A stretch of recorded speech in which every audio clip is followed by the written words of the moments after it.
moving on to Oklahoma. They are 10-2 a year ago. They had a ton of success, but also in some disappointing spots as well. A lot of optimism on this team and this program moving forward. I mean, we're on high as Jackson Arnold, as a lot of people are. I mean, I love the way Brent Venables recruits, in the portal, in the trenches, in high school. I think this is a really nice program going forward. But the reality of the situation is you lose a lot. You still have a lot there. I get that. And you got some nice talent coming in defensively and maybe in the interior of the O line as well.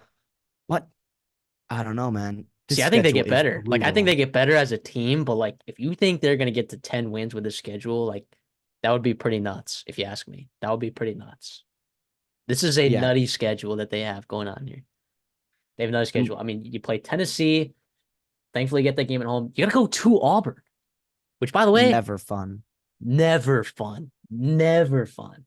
Texas, obviously, Ole Miss, Missouri, Alabama, LSU. I mean, you're gonna have what, four preseason top 10 teams at least on that schedule. Add Tennessee, add LSU, add Auburn. That's nuts. That's nuts. The only one you're missing is Georgia.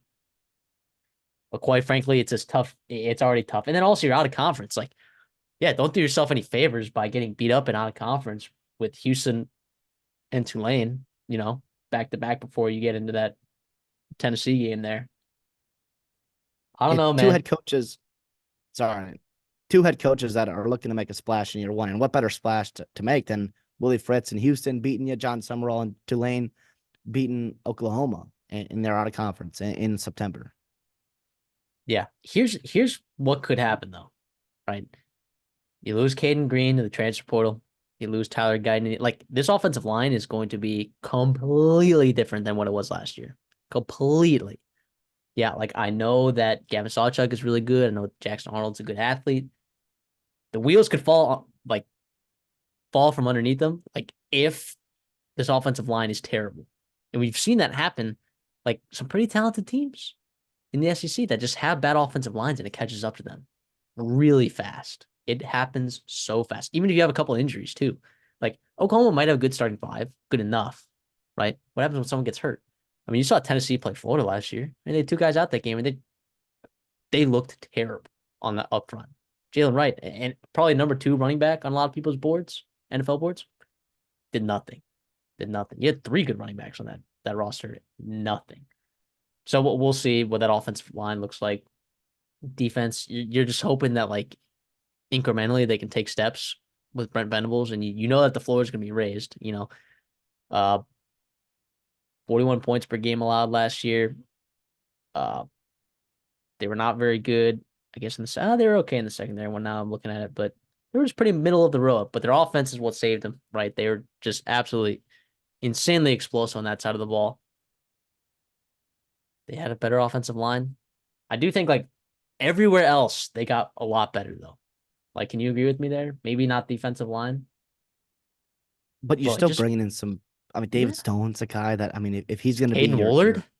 yeah, if they're going to be like your two deeps, if those guys are in your two deeps, I feel pretty darn good about your D line. And obviously, I really like their secondary. Woody Washington, Billy Bowman, another year of Billy Peyton Bowman Bowen. coming back. How about that, dude? Yeah, that Good was for college massive. And football. obviously, Danny Stutzman, very popular player up the middle for you in that second level. But to me, what I think you mentioned the O line has to fix it. It doesn't matter how good your wide receiver core is, which I really really like. I love Deion Burks. Deion Burks is a guy we talked about him. He's one of the more underrated players in the Big 12 just a year ago for Purdue. You get Andrel Anthony back, who was probably the best receiver last year before he went down. Nick Nick Anderson's another year Anderson. older. Brennan Thompson's a great piece for you back there. Jaquaz Petaway, another year older. Jaleel Farouk, hopefully you get him back to 2022 form. Yeah, I to me that is that O line going to be good. And can Jackson Arnold, if he's not a good O line, what can he do?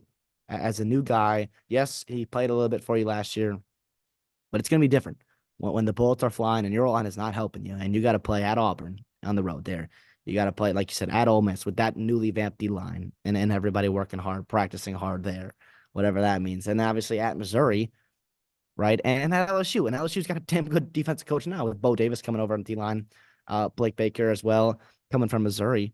Jeez, man. I do not envy Jackson Arnold this year because he could be a really, really good player, and it might not show this year, and he could get a lot of hate unjustly. But we'll see though. I just think it's tough. I just it's not what you wanted year one with Oklahoma. The schedule gods, aka Greg Sankey, did not do you any favors.